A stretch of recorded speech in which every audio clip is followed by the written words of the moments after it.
We are the Gujarat Technological University. Since its inception over a decade ago, GTU has been empowering young and curating minds to realize their true potential. Over 4 lakh inspired students are enrolled with one of the premier academic universities in India. With more than 450 affiliated colleges in its fold operating across 5 zones of the state, GTU, the International Innovative University, your place to move forward.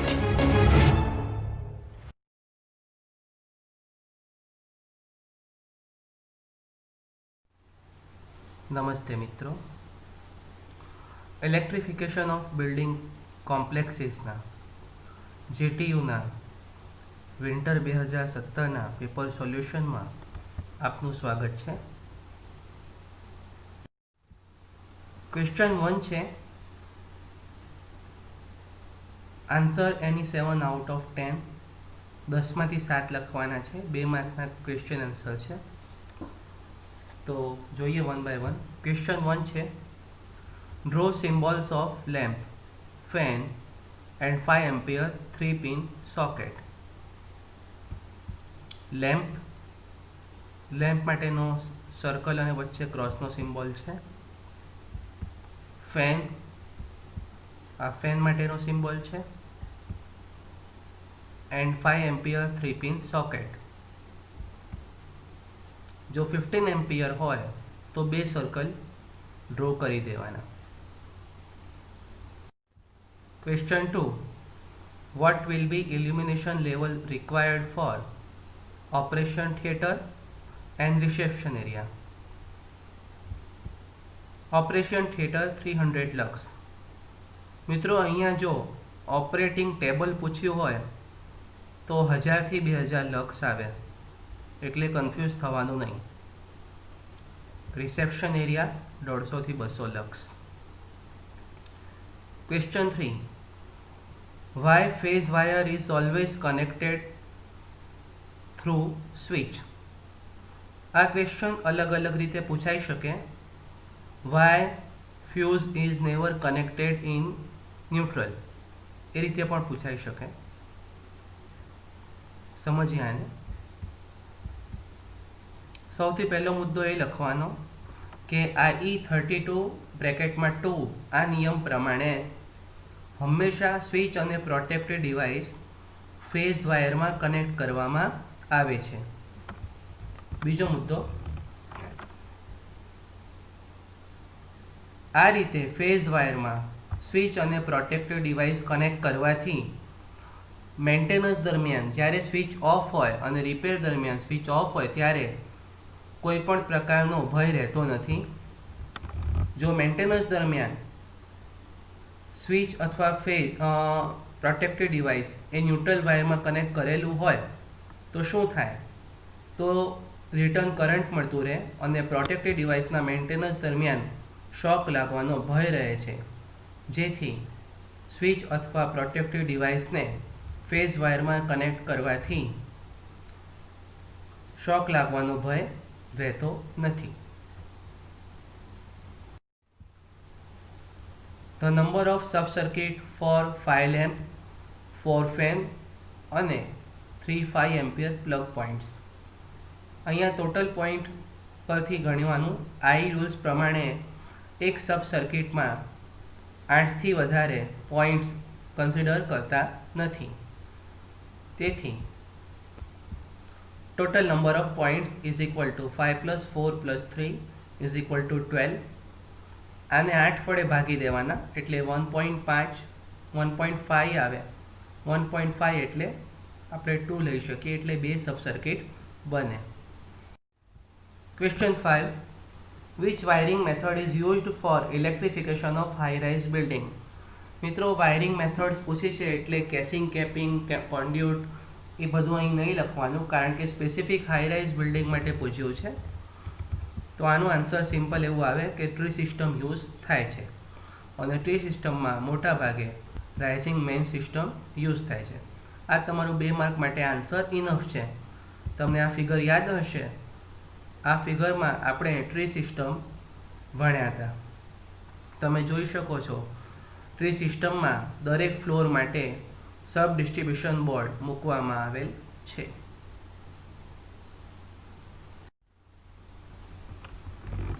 Question 6. List the factor affecting earth resistance. Condition of soil. જમીનનો પ્રકાર, પથરાળ, રેતાળ, માટીવાળી જમીન વગેરે. Moisture in soil, જમીનમાં કેટલો ભેજ છે.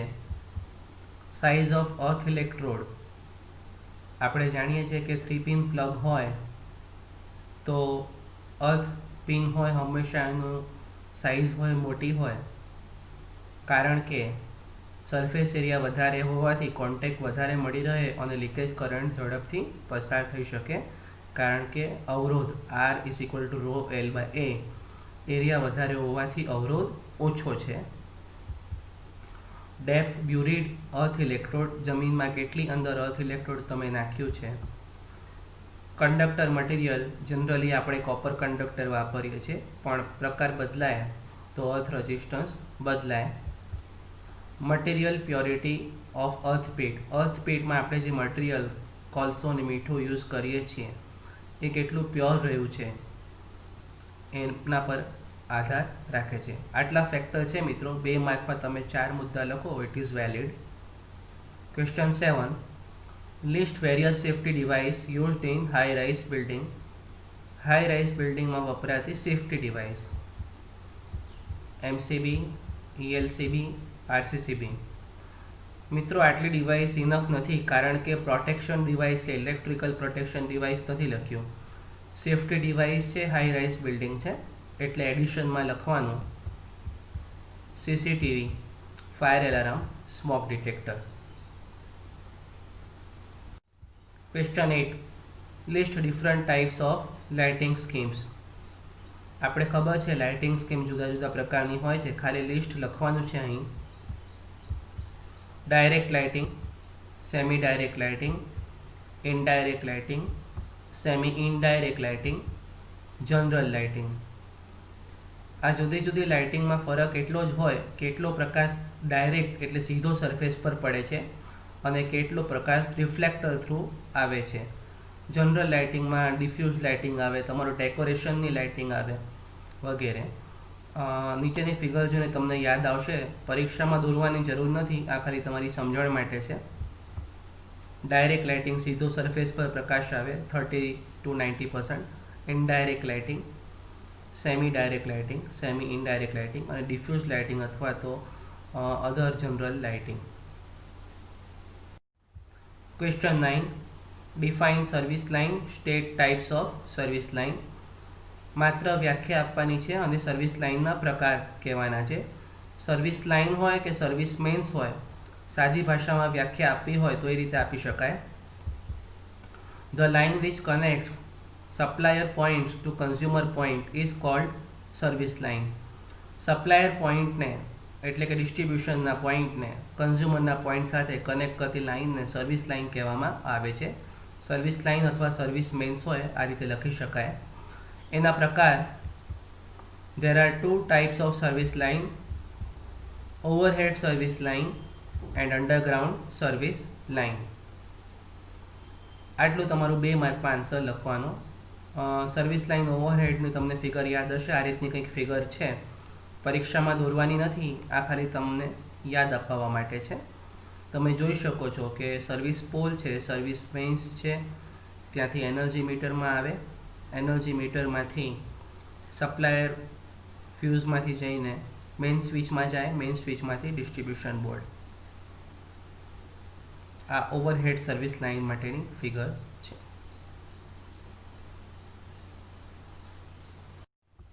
Question 10. Write function of lighting arrester, state types of lighting arrester. Lighting અરેસ્ટરનું કાર્ય લખો અને એના પ્રકાર લખો. To provide protection against lighting surge. Lighting અરેસ્ટરનું એક જ કાર્ય છે કે લાઇટિંગ સર્જની સામે રક્ષણ આપવું. પ્રકાર જોઈ લઈએ. Rod cap, spear cap, horn cap, valve cap, expulsion type, electrolyte type. મિત્રો આ બધામાં તમે કોમન જુઓ કે રોડ ગેપ છે એટલે ગેપ છે જેમાં આર્ક આવે ને આર્ક કોઇન્ચ થાય, જે તમે સર્કિટ બ્રેકરમાં કોન્સેપ્ટ ભણ્યા છો એ જ કોન્સેપ્ટ અહીંયા એપ્લિકેબલ થાય છે. આર્ક પ્રોડ્યુસ થાય ને પછી કોઇન્ચ થાય. તમારે અહીં આટલું જ લખવાનું છે, લાઇટિંગ અરેસ્ટરનું કાર્ય કે પ્રોટેક્શન અગેન્સ્ટ લાઇટિંગ સર્ચ અને એના પ્રકાર. આ તમારી સમજણ માટે લાઇટિંગ અરેસ્ટર્સના પિક્ચર્સ આપેલા છે. તમે જુઓ છો કે અહીંયા જુદા જુદા પ્રકારના લાઇટિંગ અરેસ્ટર્સ છે, જેમ કે સ્પિયર ગેપ છે, બે ઘોડા વચ્ચે ગેપ છે, બરોબર, વચ્ચે રોડ હોય તો રોડ વચ્ચે ગેપ હોય, એ રીતે આવી શકે.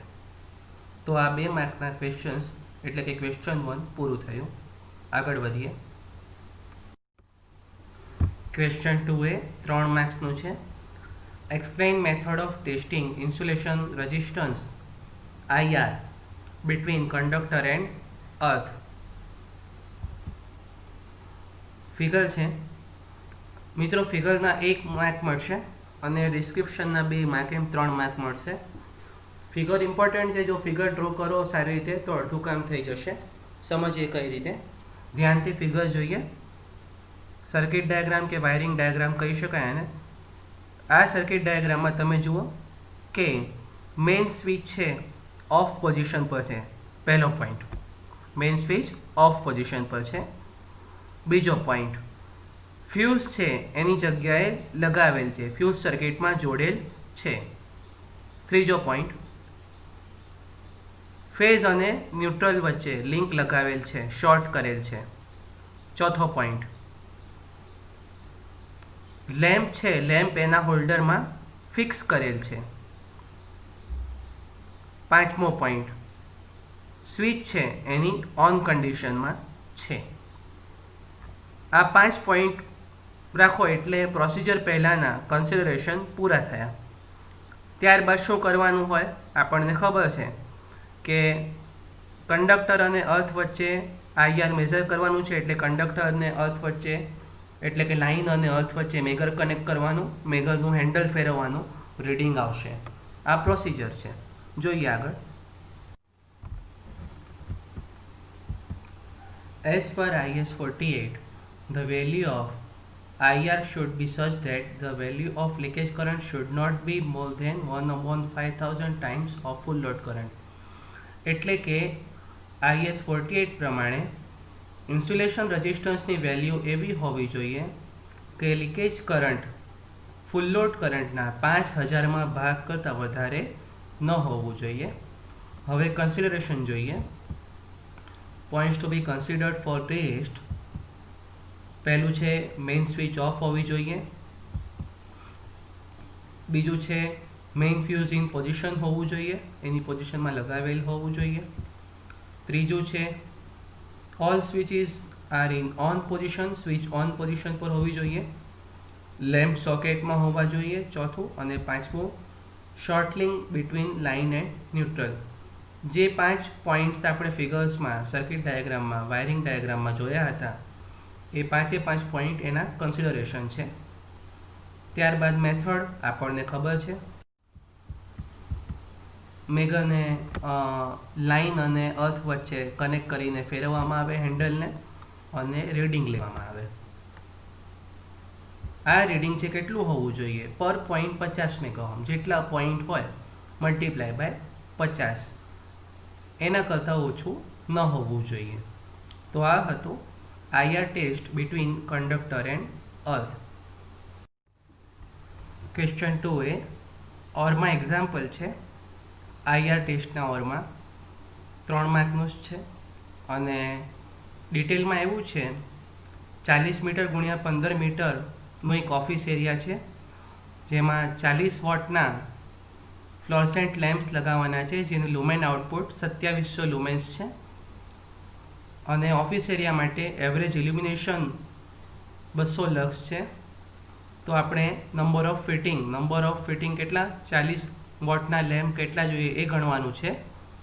કોએફિશિયન્ટ ઓફ યુટિલાઇઝેશન 0.6 છે અને મેન્ટેનન્સ ફેક્ટર 0.8 છે. આનું એક સિમ્પલ ઇક્વેશન છે, તમને યાદ હશે. Number of fitting is equal to E into A divided by O CUMF. આ EAO CUMF આ બધું શું છે તમને યાદ હશે, છતાં એકવાર રિવાઇઝ કરી લઈએ. એટલે લક્સ, જે આપણે વર્કપ્લેસની રિક્વાયરમેન્ટ છે, એવરેજ લક્સ. એટલે જેટલો એરિયા ઇલ્યુમિનેટ કરવાનો છે. O છે લ્યુમેન આઉટપુટ. લ્યુમેન આઉટપુટ આપણું ફ્લોરસેન્ટ લેમ્પનું 2700 લુમેન્સ છે. CU કોફિશિયન્ટ ઓફ યુટિલાઇઝેશન 0.6 છે. MF એટલે મેન્ટેનન્સ ફેક્ટર છે. મેન્ટેનન્સ ફેક્ટર 0.8 આપેલ છે. આ બધી કિંમતો આપણે નંબર ઓફ ફિટિંગમાં ઇક્વેશનમાં મૂકીએ. E એટલે લક્સ 200, A એટલે 600, 200 ગુણ્યા 600 divided by O output lumen 2700 multiply by 0.6 and 0.8. આનો આન્સર આવે છે 92.59. તો એટલે 93. તો નંબર ઓફ ફિટિંગ તમે 40 વોટના કેટલા લેમ્પ જોઈશે? 93. તો આ એક્ઝામ્પલ છે મિત્રો. એક્ઝામ્પલ ઝડપથી થઈ શકે, ઇક્વેશન યાદ હોય તો, એટલે થિયરીના ઓરમાં એક્ઝામ્પલ લખી શકાય. અહીં જો મેન્ટેનન્સ ફેક્ટરની જગ્યાએ ડેપ્રિસિએશન ફેક્ટર આપ્યું હોય તો મેન્ટેનન્સ ફેક્ટર શોધવા માટે 1 ડેપ્રિસિએશન ફેક્ટર એટલે કે 1 મેન્ટેનન્સ ફેક્ટર થાય. બંને એકબીજાના ઇન્વર્સ છે, એટલે એ ધ્યાન રાખવું, રકમ ધ્યાનથી વાંચવી. ક્વેશ્ચન 2B 3 માર્ક્સનું છે. State and explain factors to be considered for economical illumination design. Economical illumination design માટે ફેક્ટર્સ છે એ કહો, ચર્ચા કરો. પહેલાં લખવાનું કે આ જનરલી મલ્ટી સ્ટોરીડ બિલ્ડિંગ માટે ફોકસ છે આપણું. તો કે મલ્ટી સ્ટોરીડ બિલ્ડિંગ માટે, કમર્શિયલ બિલ્ડિંગ માટે, પબ્લિક બિલ્ડિંગ માટે એનર્જી કોસ્ટનું સેવિંગ ખૂબ જ મહત્ત્વ રાખે છે. કોસ્ટ મુખ્યત્વે 3 પ્રકારની હોય: initial cost, maintenance cost, energy cost. આ ત્રણેય કોસ્ટ બચાવવા માટે શું કરવાનું એ લખવાનું. ઇલ્યુમિનેશન એફિશિયન્સી એટલે કે એવા ડિવાઇસીસ, એવા ફિટિંગ પસંદ કરવાના જેની ઇલ્યુમિનેશન એફિશિયન્સી અથવા તો લુમેન્સ પર વોટ ખૂબ જ વધારે હોય, જેથી નંબર ઓફ ફિટિંગ ઓછા વપરાય. Second, space to height ratio એવું પસંદ કરવાનું જેથી ફિટિંગ ઓછા વપરાય. અને ડે લાઇટ, તમે જ્યારે કોઈ પણ રૂમ માટે ઇલ્યુમિનેશન ડિઝાઇન કરો તો ડે લાઇટનો મહત્તમ વપરાશ થઈ શકે એ પ્રમાણે ઇલ્યુમિનેશન ડિઝાઇન કરવાનું, જેથી એનર્જી કોસ્ટ એટલે લાઇટ બિલમાં બચત આવે. એટલે ઇનિશિયલ કોસ્ટ શરૂઆતમાં જ્યારે સાધનોની ફિટિંગની પસંદગી કરીએ, ઇલ્યુમિનેશન ડિવાઇસીસની, લેમ્પની કે વગેરેની પસંદગી કરીએ. મેન્ટેનન્સ, રૂટીન મેન્ટેનન્સ કોસ્ટ અને લાઇટ બિલની એટલે કે એનર્જીની કોસ્ટ. આની એડિશનમાં આપણે જોઈએ job or work function should be considered. તમારે જે એરિયાને ઇલ્યુમિનેટ કરવું છે ત્યાં એનું વર્ક ફંક્શન શું છે ત્યાં જોવું પડે. ઓપરેશન ટેબલ છે, કિચન છે, ડ્રોઈંગ હોલ છે કે ક્યાં છે. Larger area fitting should be installed at ceiling to have uniform lighting. ખૂબ મોટો એરિયા હોય તો સીલિંગ પર તમારે જ્યારે ફિટિંગ કરો તો યુનિફોર્મ તમને ઇલ્યુમિનેશન મળી રહે. ફિલામેન્ટ લેમ્પની જગ્યાએ સાદા પીળા ગોળા જે આવે છે એની જગ્યાએ CFL, હવે તો LED આપણે યુઝ કરીએ છીએ, એ યુઝ કરવાનું. અને use appropriate type of reflector. Illumination design માટે રિફ્લેક્ટરનું ઘણું મહત્ત્વ છે. તમે હોટલ્સમાં જાઓ, શોપિંગ મોલ્સમાં જાઓ તો જુદી જુદી પ્રકારની ઇલ્યુમિનેશન જે ફિટિંગ હોય છે એ જુઓ તો તમને આઈડિયા આવે કે રિફ્લેક્ટરનો મહત્તમ ઉપયોગ કરીને મેક્સિમમ એફિશિયન્સી અને ઇફેક્ટ લેવામાં આવે છે. તો આ હતું ઇકોનોમિકલ ડિઝાઇન માટે, ઇલ્યુમિનેશન માટે, ઇકોનોમિકલ ઇલ્યુમિનેશન ડિઝાઇન માટેના ધ્યાન રાખવાના મુદ્દા. ક્વેશ્ચન 2B અથવા 3 માર્ક્સનું છે. Prepare test sample report for machine lab of polytechnic. મિત્રો આમાં જનરલી જે ટેસ્ટ રિપોર્ટની સામાન્ય માહિતી છે એનું લિસ્ટ આપી દેવામાં આવે. તમારે શું કરવાનું, કોઈ પણ એરિયા હોય, સપોઝ ઘરનું પોચ્યું હોય તો ઘરનું એડ્રેસ લખી દેવાનું, ટોટલ કેટલા પ્રકારના લોડ છે એ લખી દેવાનું, અને જે બિલમાં નોર્મલ જે વસ્તુ આવે છે, જે રેઝિસ્ટન્સ, એ phase to phase resistance, phase to earth resistance, એ બધું બ્લેન્ક લખીને નીચે કોન્ટ્રાક્ટરની સાઇન એવું કરી દેવાનું. છતાં અહીંયા તમારી સમજણ માટે મેં યુજીવીસીએલનો ટેસ્ટ રિપોર્ટનું સેમ્પલ લીધું છે. એપ્લિકન્ટ ડિટેલ, નામ government polytechnic Palanpur, address, registration date, contact number, contracted load, જે ઇનિશિયલ લોડ હોય જનરલી એ કોન્ટ્રાક્ટેડ લોડ કહેવાય, taluka, registration receipt, consumer category, phase, city, receipt amount, tariff, purpose, આટલી વસ્તુ લખી દેવાની. એટલે બેઝિક ડિટેલ. આ પહેલો કોઈ પણ સેમ્પલ ટેસ્ટ રિપોર્ટ હોય એમાં શરૂઆતમાં ઇનિશિયલ જે ક્લાયન્ટ હોય, કસ્ટમર હોય એની ડિટેલ આવે એ લખી દેવાની. ત્યારબાદ બિલના ફોર્મેટમાં તમારે પેપરમાં લખવાની જરૂર નથી, પણ અહીં મેં બિલના ફોર્મેટમાં બતાવેલ છે.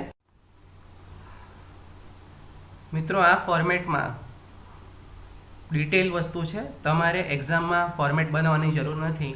નંબર ઓફ ફિટિંગ લખીને કેટલા વોટનું એક ફિટિંગ છે, નંબર ઓફ ટોટલ પોઈન્ટ્સ અને ટોટલ વોટેજ એ લખીને ગણતરી કરીને માત્ર લોડ ગણીને અને અધર જે પોઈન્ટ છે એટલા લખીને ગણવાના છે, મૂકી દેવાના છે.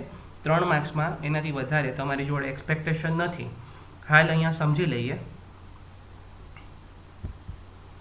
6 લાઇટ છે, ટ્યુબલાઇટ 40 વોટ, 240 એ પ્રકારે ફેન માટે છે, 360 વોટ. એ પ્રકારે single phase motor machine lab છે. જનરલી એચપીમાં હોય, વોટમાં કન્વર્ઝન કરીને અહીંયા 2500 અઝ્યુમ કરેલા છે. બહુ સ્પેસિફિક જવાની જરૂર નથી, કારણ કે ઇટ ઇઝ એસ્ટિમેશન છે, બરાબર. ઇટ ઇઝ એસ્ટિમેશન, તો તમારે રેન્ડમ તમે લખી શકો છો, but nearby. 7500 watt, 7.5 kilowatt. 5 ampere plug. આપણે 5 એમ્પિયર પ્લગ માટે એક પ્લગ માટે 100 વોટ લખીએ છીએ, એટલે 1000 વોટ. અહીં ટોટલ જુઓ તો લગભગ 9.1 કિલોવોટ જેવું થાય છે. અર્થિંગમાં લખી દેવાનું copper plate with standard parameter, એવું લખી દેવાનું કે કોપર પ્લેટ લખો કે પાઇપ લખો, ઇટ ઇઝ યોર ચોઇસ, એવું ડિટેલ લખવાની જરૂર નથી. તો આ પોઈન્ટ થયા. હવે મોટિવ લોડ એટલે મોટરના બીજા લોડ વિશે પૂછશે, એ લખી દેવાનું. જોઈએ આગળ. મોટિવ લોડ અહીં મેં લખ્યું છે 15.6 કિલોવોટ. કઈ રીતે કે એસી મશીન્સ લખ્યા છે 2.7 કિલોવોટ. જનરલી મશીન લેબમાં 3 એચપીનું મશીન હોય, કેવીએમાં જનરલી સિંક્રોનસ મશીન હોય, બરાબર છે. મેં રેન્ડમ અહીંયા લખ્યું છે 2.6 કિલોવોટના રેટિંગના 3 મશીન છે, ટોટલ 7.8 કિલોવોટ. ડીસી મશીન છે 2.6 કિલોવોટ, 3 મશીન્સ છે 7.8 કિલોવોટ.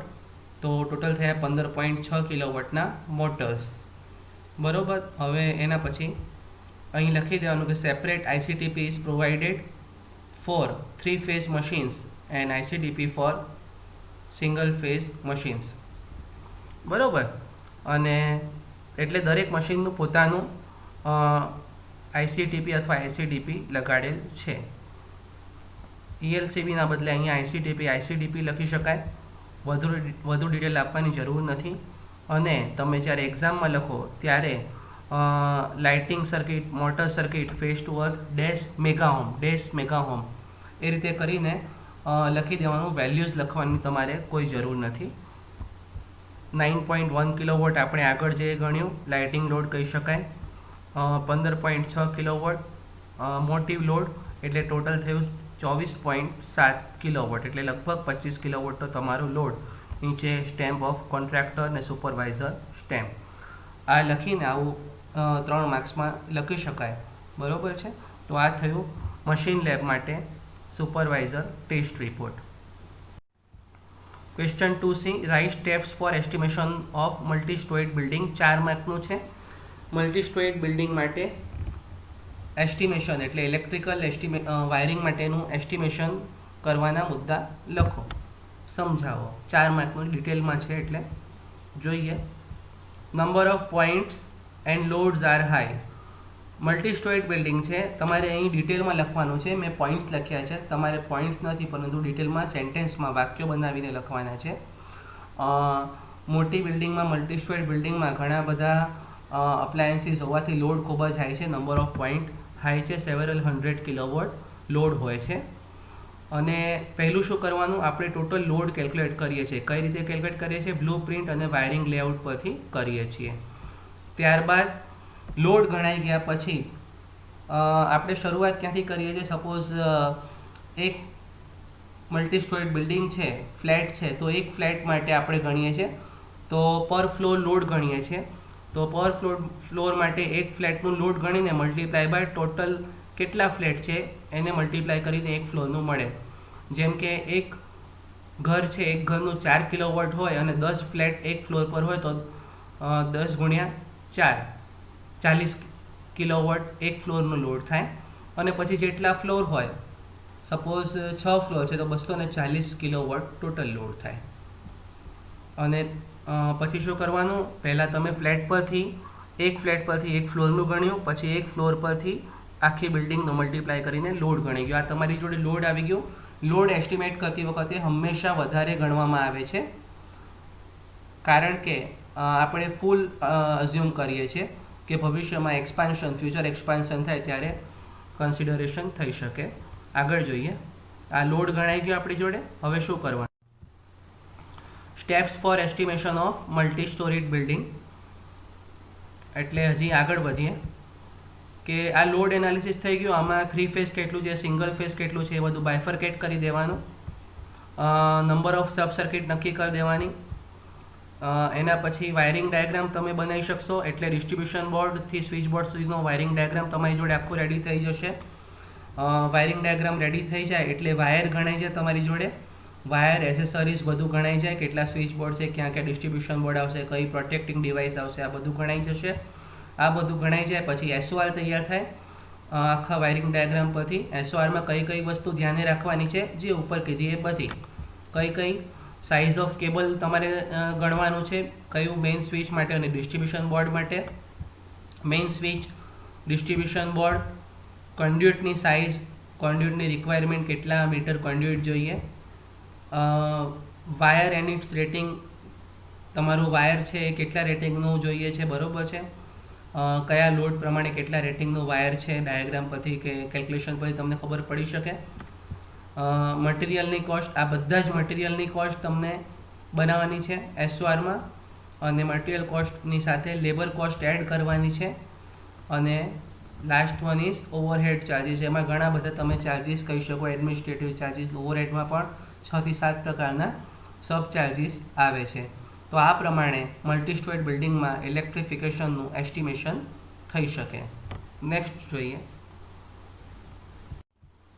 ક્વેશ્ચન 2C અથવામાં છે 4 માર્કમાં. Draw and explain 3 method used for electrification of multi storage building. અહીં ફિગરના 2 માર્ક હશે અને ડિસ્ક્રિપ્શનના 2 માર્ક્સ હશે.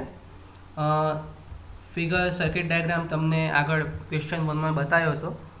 આ ટ્રી મેથડનો ડાયાગ્રામ છે. અહીં ground floor, first floor, second floor બરાબર છે એ પ્રમાણે બતાવેલ છે, પણ ગ્રાઉન્ડ ફ્લોરના 3 અંદર સેક્શન બતાવેલ છે, ગ્રાઉન્ડ ફ્લોર અને સેકન્ડ ફ્લોર બતાવેલ છે. તો અહીં તમે જુઓ છો કે 3 ફેઝ વાયર છે, ICTP બતાવેલ છે. અને ત્યારબાદ ગ્રાઉન્ડ ફ્લોર માટે સિંગલ ફેઝ કરીને સબ મેઇન બોર્ડ ગ્રાઉન્ડ ફ્લોર બતાવેલ છે. ગ્રાઉન્ડ ફ્લોરની દિશા પ્રમાણે બાયફર્કેટ કરેલું છે. સબ ડિસ્ટ્રીબ્યુશન બોર્ડ જુદા જુદા બતાવેલ છે અહીં. એટલે કે કહેવાનો મતલબ કે જ્યારે મલ્ટી સ્ટોરેજ બિલ્ડિંગ માટે ટ્રી મેથડ યુઝ કરવામાં આવે ત્યારે સિંગલ ફેઝ અને 3 ફેઝ પ્રમાણેનું બાયફર્કેશન લેવામાં આવે. 3 ફેઝ પર લોડ ઇક્વલ લેવામાં આવે, બેલેન્સ લોડ લેવામાં આવે. અને ફ્લોની રિક્વાયરમેન્ટ પ્રમાણે સબ ડિસ્ટ્રીબ્યુશન બોર્ડમાં બસ બાર મૂકવામાં આવે અને ત્યાંથી કનેક્શન લેવામાં આવે. આનાથી દરેક ફ્લોરની ઇન્ડિપેન્ડન્ટ રહેવાની ક્ષમતા જળવાઈ રહે છે અને એક ફ્લોરના જે પ્રોબ્લેમ છે એ બીજા ફ્લોર પર એટલી અસર થતી નથી. જો તમે એક જ બસ બાર ગ્રાઉન્ડ ફ્લોર પર રાખો અને ત્યાંથી જ બધા કનેક્શન લઈ લો તો પ્રોબ્લેમ ઊભા થાય ઘણા બધા. એથી અહીંયા ઇન્ડિવિજ્યુઅલ સબ ડિસ્ટ્રીબ્યુશન બોર્ડમાં આપણે બસ બાર મૂકીને ત્યાંથી કનેક્શન આગળ લેવામાં આવે છે. આ ફિગર ડ્રો કરો સરસ મજાની તો 2 માર્ક મળે તમને. અને થોડુંક ડિસ્ક્રિપ્શન લખી દો એટલે 2 માર્ક, 4 માર્ક બહુ સરળતાથી મળી શકે. 3 ફેઝ 4 વાયર સિસ્ટમ વપરાય છે, બરાબર છે. એના મુદ્દા થોડા લખી દેવાના. બસીસ સબ ડિસ્ટ્રીબ્યુશન બોર્ડમાં પ્રોવાઈડ કરવામાં આવે. કેલ્ક્યુલેશન જેટલું લોડ છે એ લોડના કેલ્ક્યુલેશન પ્રમાણે આપણે લગાવીએ છીએ. ક્યાં 3 ફેઝ લગાવવાના છે, ક્યાં સિંગલ ફેઝ છે એ પ્રમાણે ડિસ્ટ્રીબ્યુશન બોર્ડમાં લગાવવામાં આવે છે. કનેક્શન ટુ ફર્ધર સર્કિટ ક્યાંથી આપવામાં આવે? ડિસ્ટ્રીબ્યુશન બોર્ડમાંથી આપવામાં આવે. સબ ડિસ્ટ્રીબ્યુશન બોર્ડમાંથી, અને દરેક ફ્લોર બીજા ફ્લોરથી ઇન્ડિપેન્ડન્ટ છે, કારણ કે આપણે કોમન બસ યુઝ નથી કરતા. એ આ ટ્રી મેથડની ખાસિયત છે. અને આ સ્કીમ છે એ મેન્ટેનન્સ અને ફોલ્ટ થાય ત્યારે ટ્રેસિંગ કરવા માટે ખૂબ જ એફિશિયન્ટ છે. અને મેં કીધું એ પ્રમાણે લોડ છે ઇક્વલી બેલેન્સ ત્રણેય ફેઝ પર કરવામાં આવે છે. તો આ હતું મલ્ટી સ્ટોરીડ બિલ્ડિંગ માટે tree method. Question 2D 4 mark. Explain how the following loads are added in multi storied building, air conditioner and lift. મિત્રો, આ એટલું કંઈક અઘરું ક્વેશ્ચન નથી, ખૂબ જ સરળ છે. કોઈ પણ લોડ હોય એમાં જે લોડ એડ કરવાનું હોય એની કેપેસિટી અને રેટિંગ પ્રમાણે એટલા નંબર્સ, એટલા કિલોવોટ એડ કરી દેવાના. છતાં પણ આપણા સિલેબસમાં એક મુદ્દો છે એટલે આપણે સમજી લઈએ. આ ખૂબ જ સરળ છે. પહેલું જોઈએ એર કન્ડિશનર. એર કન્ડિશનર આપણે જાણીએ છીએ કે જુદા જુદા પ્રકારના હોય છે. વિન્ડો એસી હોય છે, સ્પ્લિટ એસી હોય છે અને સેન્ટ્રલ એસી હોય છે. હવે મોટાભાગે સ્પ્લિટ એસી વપરાય છે, તો તમારે 3 એસીના પ્રકાર લખવાના. જનરલી હવે એર કન્ડિશનર આપણે જે હાઉસહોલ્ડ લઈએ છીએ તો 16 એમ્પિયર એમસીબી આપણે લગાવીએ છીએ, બરાબર છે. અને સેન્ટ્રલ એસી જ્યારે મોટા સેમિનાર હોલ કે ઓડિટોરિયમ હોય છે ત્યાં સેન્ટ્રલ એસી લગાય છે, જ્યાં ડક્ટમાંથી કુલિંગ થાય છે, ડક્ટ દ્વારા. એ મોટા પ્રોજેક્ટ માટે, ધાર્મિક સ્થાનો માટે પણ વપરાતું હોય છે. તો આ 3 પ્રકારના એર કન્ડિશનર આવે છે. ત્યારબાદ લખવાનું કે સપોઝ એક્ઝામ્પલ માટે, કારણ કે તમને કીધું છે એડિશન ઓફ લોડ, એટલે એવું અઝ્યુમ કરો કે તમારી જોડે 24 ફ્લેટ છે અને દરેક ફ્લેટમાં 1.5 ટનનું એક એસી લગાવવાનું છે. 1.5 ટન એટલે એપ્રોક્સિમેટલી તમે એને 2000 વોટ લખીને ગણી શકો. આ એપ્રોક્સિમેટ છે, એક્ઝેક્ટ નથી. તો લોડ ઇન્ક્રીઝ કેટલા થયા? 2000 વોટ મલ્ટીપ્લાય બાય 24 એટલે 48000 એટલે 48 કિલોવોટ એપ્રોક્સ. તો આ લોડ ઇન્ક્રીઝ, આટલું લોડ છે એક્ઝિસ્ટિંગ લોડમાં એડ કરી દેવાનું 48 કિલોવોટ. તો આ થયું એર કન્ડિશનરનું એડિશન ઓફ લોડ. હવે લિફ્ટ માટે જોઈએ. 2 લિફ્ટ હોય છે, જનરલ લિફ્ટ હોય છે અથવા ઇમરજન્સી લિફ્ટ હોય છે. કોઈપણ ફ્લેટમાં લિફ્ટમાં 3 phase slip ring induction motor use થાય છે. ડિફરન્ટ આસ્પેક્ટ કન્સિડર કરી શકાય. Population and working of building, કયા પ્રકારની બિલ્ડિંગ છે, કેટલું પોપ્યુલેશન છે, સ્પીડ કેટલી છે લિફ્ટની, કેટલી નંબર ઓફ લિફ્ટ કેટલી છે, કેપેસિટી કેટલી છે, કેટલા માણસો એમાં એકસાથે જઈ શકે છે અથવા લગેજ કેટલું જઈ શકે છે, નંબર ઓફ ફ્લોર્સ કેટલા છે, સ્ટેપ એના કેટલા છે, સ્ટેજ કેટલા છે, શોર્ટ ટાઈમ રેટિંગ એનું ડાયવર્સિટી ફેક્ટર 40 થી 60% લિફ્ટનું કન્સિડર કરવામાં આવે છે. અને જનરલી 6 થી 10 ફ્લોર માટે, 4 થી 6 માણસો માટે 15 HP 3 phase slip ring induction motor use કરવામાં આવે છે. એટલે 15 HP થઈ 15 ગુણ્યા 0.746 કિલોવોટ એક્ઝિસ્ટિંગ લોડમાં એડ કરી દેવાનું. તો આ થયું addition off load of lift. આગળ જોઈએ ક્વેશ્ચન 2D. ઓર અહીં એક સરસ બહુ ફાઇન એક્ઝામ્પલ છે. જનરલી આ તમને આવડવું જ જોઈએ. આ સબ્જેક્ટનું હાર્ટ છે કે એક સબ સર્કિટ પૂછી છે, એનું વાયરિંગ ડાયાગ્રામ તમારે ડ્રો કરવાનું છે. 4 માર્કનું છે. 4 લેમ્પ્સ, 2 ફેન અને એક 5 એમ્પિયર પ્લગ. તમારા પેપરમાં વિન્ટર 2017માં 2 5 એમ્પિયર પ્લગ છે, પણ અહીં સરળતા ખાતર એક લીધેલ છે. તો શરૂ કરીએ. 4 લેમ્પ છે અને 2 ફેન છે. નામ આપી દીધા. 4 lamp L1, L2, L3, L4, F1 અને F2 અને એક 5 એમ્પિયર પ્લગ છે, બરાબર છે. તો આગળ વધીએ. પ્લગ, આના માટે વાયરિંગ ડાયાગ્રામ ડ્રો કરવાનું છે. આ એક સબ સર્કિટ છે. ટોટલ 8 પોઈન્ટની એક સબ સર્કિટ છે, 7 પોઈન્ટ છે. ઓકે, આ સ્વિચીસ છે, એટલે આ સ્વિચ બોર્ડ છે. પ્લગ અને સ્વિચ બોર્ડ છે. આ સ્વિચ બોર્ડ થઈ ગયું. આ ડિસ્ટ્રીબ્યુશન બોર્ડ છે. ફેઝ અને ન્યુટ્રલ સપ્લાયમાંથી આવી ગયા. ફેઝ લાલ કલરનું બતાવેલ છે, ન્યુટ્રલ બ્લેક કલરનું બતાવેલ છે.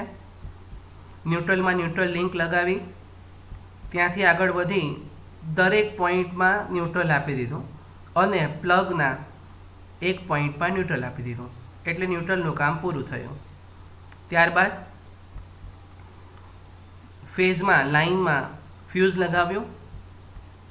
ત્યાંથી આગળ વધીને દરેક સ્વિચને ફેઝ વાયર આપી દીધો, એક પોઈન્ટ આપી દીધો, એટલે કારણ કે આપણને ખબર છે સ્વિચ હંમેશા ફેઝ વાયરમાં કનેક્ટ કરવામાં આવે. હવે સ્વિચમાંથી વન બાય વન આગળ વધવામાં આવે. એનાથી પહેલાં એક વસ્તુ જોઈ લઈએ. આ અર્થિંગ છે ડિસ્ટ્રીબ્યુશન બોર્ડ પાસે. આ અર્થિંગમાંથી સોકેટમાં 5 એમ્પિયર પ્લગમાં અર્થિંગ માટે કનેક્શન કરી દેવામાં આવ્યું. હવે વન બાય વન પોઈન્ટનું ડાયાગ્રામનું કનેક્શન બતાવીએ. આ પ્લગ માટેનું કનેક્શન થઈ ગયું પહેલી સ્વિચમાંથી, એટલે સ્વિચ એન્ડ પ્લગ થઈ ગયું. સેકન્ડ જોઈએ, L1 ને કનેક્શન આપી દીધું, એટલે કે લેમ્પ 1, લેમ્પ 2, લેમ્પ 3 અને લેમ્પ 4. હવે બે ફેન છે. ફેન પહેલાં રેગ્યુલેટર સિરીઝમાં આવે સ્વિચની સાથે, એટલે રેગ્યુલેટર બતાવ્યા. આ રેગ્યુલેટરમાંથી ફેનમાં જતો રહ્યો. તો મિત્રો, આ હતું wiring diagram for one sub circuit. આશા છે કે તમને ખબર પડી હશે. આ ખૂબ જ ઇમ્પોર્ટન્ટ છે. હવે પછી નેક્સ્ટ વિડીયોમાં બાકીનું પેપર સ્ટડી કરીશું. Thank you and keep learning.